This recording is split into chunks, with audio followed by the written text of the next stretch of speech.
जय हिंद दोस्तों, कैसे हैं आप सब। आज हम गुजरात के कैपिटल रीजन यानी कि अहमदाबाद की बात करने जा रहे हैं। दोस्तों, यदि आप अहमदाबाद जाने की योजना बना रहे हैं और आपके पास अगर एक दो दिन एक्सप्लोर करने के लिए समय है तो ये वीडियो आप लोगों के लिए काफी यूजफुल होने वाली है, क्योंकि आज की इस वीडियो पे मैं आपको बताने वाला हूँ कि आपको अहमदाबाद कैसे पहुंचना है, अहमदाबाद में हमको रुकने की क्या बंदोबस्त है, अहमदाबाद में हमको खाने पीने की क्या बंदोबस्त है, अहमदाबाद में कौन कौन से साइट सीइंग है जो कि हमको एक्सप्लोर करना है। साथ ही साथ ये भी जानेंगे कि अहमदाबाद को घूमने के लिए हमको कितने दिन का समय लगेगा, और साथ ही साथ वीडियो के लास्ट में ये भी जानेंगे कि अहमदाबाद को घूमने के लिए आपको एक व्यक्ति का कुल खर्चा कितना लग जाएगा। तो दोस्तों, बने रहेंगे मेरी वीडियो में, एक एक करके सारी बातों को मैं विस्तार पूर्वक वर्णन करूंगा, जिससे आपको इस अहमदाबाद घूमने के लिए काफी सहूलियत मिले और आपका कुल खर्चा भी कम आए। तो बिना विलंब किए चलिए आइए वीडियो को आरंभ करते हैं और सबसे पहली बात करते हैं कि हमको अहमदाबाद कैसे पहुंचना है। दोस्तों, अहमदाबाद पहुंचने के लिए बेसिकली आपके पास दो मेजर ऑप्शन आते हैं। पहले ऑप्शन की अगर मैं बात करूं दोस्तों, तो वह आपका बाई ट्रेन का। दोस्तों, देश के प्रमुख शहरों से, प्रमुख राज्यों से आपको वेल कनेक्टिविटी देखने को मिल जाएगी अहमदाबाद तक। तो अहमदाबाद तक आप बाई ट्रेन के माध्यम से आ सकते हैं। अहमदाबाद में दोस्तों और भी एक बड़ा स्टेशन है जिसको साबरमती रेलवे स्टेशन बोला जाता है, तो कुछ ट्रेनों का टर्मिनेशन वहां भी होती है। साथ ही साथ गुजरात की कैपिटल जिसको गांधीनगर या गांधी धाम बोलते हैं, वहां भी रेलवे स्टेशन है, तो वहां भी आप अपना बाई ट्रेन के माध्यम से पहुंच के अहमदाबाद के क्षेत्र को घूम सकते हैं। वही अगर मैं दूसरे ऑप्शन की बात करूं दोस्तों, तो वह आपका फ्लाइट का। दोस्तों, यदि आप फ्लाइट से आना चाहते हैं तो अहमदाबाद का जो नजदीकी एयरपोर्ट है वो अहमदाबाद में स्थित है, जो कि लगभग 10 किलोमीटर की दूरी पर स्थित है सिटी से।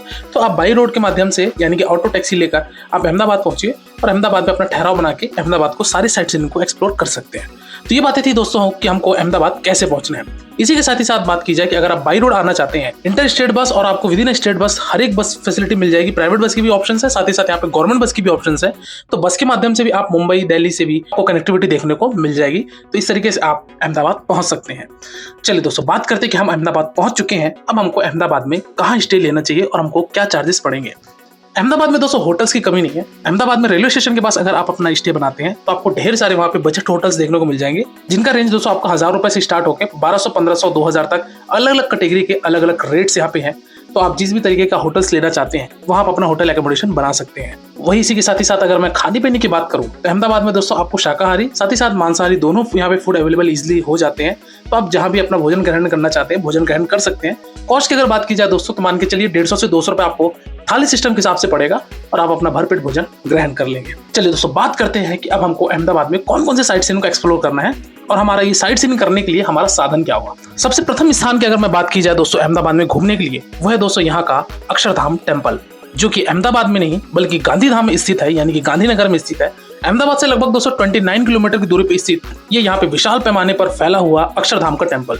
अक्षरधाम टेम्पल के अंदर का दृश्य दोस्तों मैं आपको नहीं दिखा सकता, क्योंकि अक्षरधाम टेम्पल में दोस्तों मोबाइल कैमरा वर्जित था, तो वहां पे मुझे लॉकर में जमा करना पड़ा। अक्षरधाम में जैसे आप पहुंचेंगे सबसे पहले आपको मोबाइल जमा करना पड़ेगा, डिपॉजिट करना पड़ेगा। इसके पश्चात ही आप यहाँ पे एंट्री ले सकते हैं। अक्षरधाम टेम्पल दोस्तों यानी कि स्वामी नारायण जी का यहाँ पे पूरी जीवन गाथा है, यहाँ पे इनकी प्रतिमा भी है, तो आप उनके दर्शन कीजिए। साथ ही साथ इनके बाल अवस्था से लेकर इनकी मृत्यु समय तक यहाँ पे हर एक चीजों को चित्र के तौर पर यहाँ पे वर्णन किया गया है। तो आप अक्षरधाम टेम्पल में विजिट कीजिए, यहाँ पे घूमिए फिरिए। दोस्तों, यदि आप अक्षरधाम टेम्पल विजिट करते हैं तो आप ये मान के चलिए कि आपको 1.5 से 2 घंटे का समय अवश्य देना पड़ेगा, क्योंकि अक्षरधाम टेम्पल में अगर आप एक बार एंट्री कर गए तो सारी चीजों को एक्सप्लोर करके, सारी चीजों को घूम फिर के, दर्शन करके आप आराम से 2 घंटे में ही बाहर आएंगे। तो इस तरीके से आप अपना समय लेके चलिए और आप अक्षरधाम को सर्वप्रथम एक्सप्लोर कीजिए। बढ़ते हम दूसरे पॉइंट की तरफ, जो कि रहेगा आपका Adalaj step well. Adalaj step well दोस्तों यानी कि ये एक कुआं है जिसको डाउन स्टेप वेल भी बोला जाता है। ये अदलज स्टेप वेल दोस्तों वाघला डायनेस्टी यानी कि राणा वीर सिंह के मेमोरी में बनाया गया था, जो कि अदलज स्टेप वेल के नाम से जाना जाता है। यहाँ पे दोस्तों एंट्री टिकट सबसे पहले आपको 25 रुपए लेनी पड़ेगी। यहाँ पे आप 25 रुपए एंट्री टिकट देके जैसे प्रवेश करेंगे तो आपको कुछ सीढ़ियां नीचे उतर के आपको पहुंचेंगे एक कुएं के पास, जो कि आप देखेंगे आज भी यहाँ पे पानी मौजूद है। यहाँ पे इसके ऊपर एक गरारी लगी हुई है जहाँ से लोग बाल्टी के द्वारा पानी खींचते थे और बगिया सींचने का काम करते थे पहले के लोग, और साथ ही साथ यहाँ पे नहाने के लिए, पीने के योग्य ये पानी था। तो इस तरीके से यहाँ पे आप आगे अदलज स्टेप वेल में कुछ समय दीजिए। इसके पश्चात आप निकल पड़िए अपने अगले साइट सीइंग की तरफ, जो कि रहेगा आपका गांधी आश्रम। गांधी आश्रम दोस्तों जिसको साबरमती आश्रम के नाम से भी जाना जाता है। ये साबरमती आश्रम इसलिए कहा जाता है क्योंकि साबरमती नदी के किनारे स्थित यहाँ पे ये आश्रम है गांधी जी का। यहाँ पे आप विजिट कीजिए। यहाँ पे किसी भी तरीके की कोई एंट्री चार्ज नहीं लगती आपको। तो यहाँ पे गांधी जी की भी पूरी लाइफ स्टोरी बताई गई है कि उन्होंने किस तरीके के मूवमेंट्स कराए, किस तरीके के यहाँ पे इन्होंने आंदोलन करके यहाँ पे कितने लड़ाइयाँ लड़ने के बाद हमारे देश को आजाद कराया। तो यहाँ पे गांधी आश्रम में आप विजिट कीजिए। यहाँ भी आपको अगर अच्छे से घूमेंगे तो आपको मान के चलिए 1 घंटे का समय अवश्य लगेगा। गांधी आश्रम घूमने के पश्चात दोस्तों आप निकल पड़िए अपने अगले साइट सीइंग की तरफ, जो कि रहेगा आपका कांकरिया लेक। कांकरिया लेक दोस्तों एक बड़ा सा लेक है जिसको झील बोला जाता है, यहाँ कांकरिया लेक में दोस्तों आपको एंट्री टिकट 10 रुपए की लेनी पड़ेगी। 10 रुपए एंट्री टिकट लेने के पश्चात आप जैसे ही अंदर प्रवेश करेंगे तो एक बड़ा सा सर्कुलर मैनर पे यहाँ पे आपको लेक देखने को मिलेगा। तो यहाँ पे आप कुछ समय एक्सप्लोर कीजिए। ये कह सकते हैं कि छोटा मेरीन ड्राइव की तरह एक पार्ट है, लेकिन यहाँ पे केवल लेक की तरह ये बनाया गया है। यहाँ पे दोस्तों अगर आप टॉय ट्रेन राइड करना चाहते हैं तो टॉय ट्रेन राइड भी कर सकते हैं, जो कि दोस्तों आपका 300 रुपए एक व्यक्ति का लगता है और आपको वो एक आधे घंटे की राइड आपको मिल जाती है। तो कांकरिया लेक में भी विजिट कीजिए। इसके पश्चात आप बढ़ चलिए अपने अगले और सबसे खूबसूरत से पॉइंट, जिसको बोला जाता है रिवर साइड फ्रंट। दोस्तों रिवर साइड फ्रंट का मतलब ये है, साबरमती रिवर के किनारे यहाँ पे एक फ्लावर गार्डन बनाया गया है जिसको फ्लावर पार्क के नाम से जाना जाता है। और साथ ही साथ इस साबरमती रिवर में आपको एक यहाँ पे फुट ब्रिज देखने को मिलता है जिसको अटल ब्रिज के नाम से जाना जाता है। ये अटल ब्रिज जाने के लिए दोस्तों आपको सबसे पहले 70 रुपए की एंट्री टिकट लेनी पड़ेगी। इस 70 रुपए की एंट्री टिकट में दोस्तों आपका फ्लावर पार्क का भी इसमें टिकट इंक्लूड रहता है। यहाँ पे आप विजिट कीजिए। अटल ब्रिज से दोस्तों आपको साबरमती रिवर का बहुत ही खूबसूरत नजारा देखने को मिलेगा। साथ ही साथ यहाँ पे आप सनसेट के टाइम पे भी आ सकते हैं, जो कि आपको बेहद यहाँ से खूबसूरत नजारा देखने को मिलेगा। इसी के साथ ही साथ अगर आप फ्लावर पार्क में विजिट करेंगे तो फ्लावर पार्क में दोस्तों यहाँ पे अनेक प्रजातियों के फूल्स देखने को मिलेंगे, जो कि आपका इसमें कम से कम आधे घंटे का टाइम लगेगा। पार्क इतना लंबा है कि आपको चलते चलते लगभग 1 किलोमीटर पैदल आगे जाना पड़ेगा।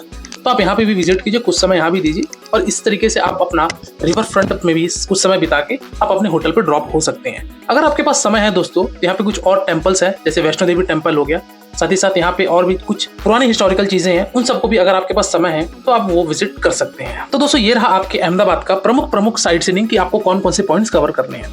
बात करते हैं कि ये सारी साइट सीइंग को कवर करने के लिए हमारे पास ऑप्शन क्या रहेंगे। दोस्तों अगर आप टैक्सी लेके घूमना चाहते हैं तो मान के चलिए दोस्तों आपका टैक्सी वाला 2000 से 2500 रुपए लेगा और ये सारे पॉइंट को घुमा के आपको या तो होटल पे या फिर आपके रेलवे स्टेशन या एयरपोर्ट पर ड्रॉप कर देगा। वही अगर आप ऑटो के द्वारा घूमना चाहते हैं तो ऑटो वाला भी दोस्तों आपका 1200 से 1500 रुपए लेगा और आपको ये सारे पॉइंट्स घुमा के आपको अहमदाबाद पे ड्रॉप कर देगा। वो आपके ऊपर डिपेंड करता है कि आपका कितना बजट है और आपको किस माध्यम से ये सारी चीजों को विजिट करनी है। बात करते हैं कि अहमदाबाद घूमने के लिए हमको कितने दिन का टाइम लगेगा। तो दोस्तों यदि आपके पास सुबह से लेकर शाम तक का समय है तो 1 डे आपके लिए सफिशिएंट है। आप सुबह 8-9 बजे निकलेंगे तो आप आराम से 6-7 बजे तक आप सारे पॉइंट्स को एक्सप्लोर करके शाम को अहमदाबाद आ सकते हैं। वही अगर आप एक दिन स्टे अपना बढ़ाना चाहते हैं तो आप एक दिन अपना स्टे लेके 2 दिन साइट सीइंग कर सकते हैं, जिसमें आप पहले दिन अहमदाबाद के लोकल कर लीजिए और नेक्स्ट डे आप दोस्तों गांधीनगर जाके अक्षरधाम टेम्पल और अदलाज टेम्पल ये सारे पॉइंट्स कवर कर सकते हैं। तो इस तरीके से आपका दोस्तों 1 डे या फिर 1 नाइट 2 डेज की ट्रिप बनेगी अहमदाबाद की। बात करते हैं कि इस अहमदाबाद को घूमने के लिए हमको एक व्यक्ति का कुल खर्चा कितना लग जाएगा। तो दोस्तों अहमदाबाद घूमने के लिए आपको बेसिकली ज्यादा खर्चे की जरूरत नहीं है।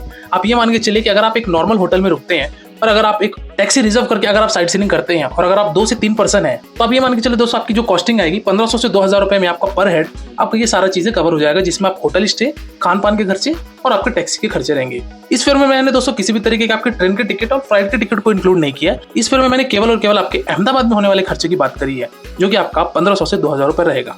दोस्तों अहमदाबाद से ही सारी यात्रा स्टार्ट होती है, जैसे कि आपका सोमनाथ मंदिर, द्वारकाधीश, पोरबंदर या दीव, ये सारी जगह अगर आप जाना चाहते हैं तो डिस्क्रिप्शन बॉक्स में दोस्तों डिटेल है, साथ ही साथ पॉपअप में भी यहाँ नंबर आ रहा है। तो यदि आप दोस्तों द्वारका सोमनाथ की पैकेज लेना चाहते हैं तो यहाँ पे कांटेक्ट करके आपकी जो भी पैकेज की इंक्वायरी है वो आप करके पैकेज बुक करा सकते हैं। तो दोस्तों ये रहा आपके अहमदाबाद का एक संपूर्ण वर्णन। इसके बाद भी दोस्तों अगर आपको कोई डाउट है या आपके मन में कोई प्रश्न है तो आप मेरे इंस्टाग्राम यात्रावास आईडी में विजिट कीजिए। डेफिनेटली आपको मेरे द्वारा या मेरी टीम के द्वारा आपको रिप्लाई दिया जाएगा और आप किसी दूसरे वीडियो में खो जाए इससे पहले आप मेरे चैनल यात्रावास को सब्सक्राइब कीजिए। आज की वीडियो में दोस्तों फिलहाल इतना ही। मिलते हैं फिर एक नई वीडियो में एक नई यात्रा के साथ, एक नए विषय के साथ। तब तक के लिए शुक्रिया। जय Hind. Wish you safe, comfortable and happy journey.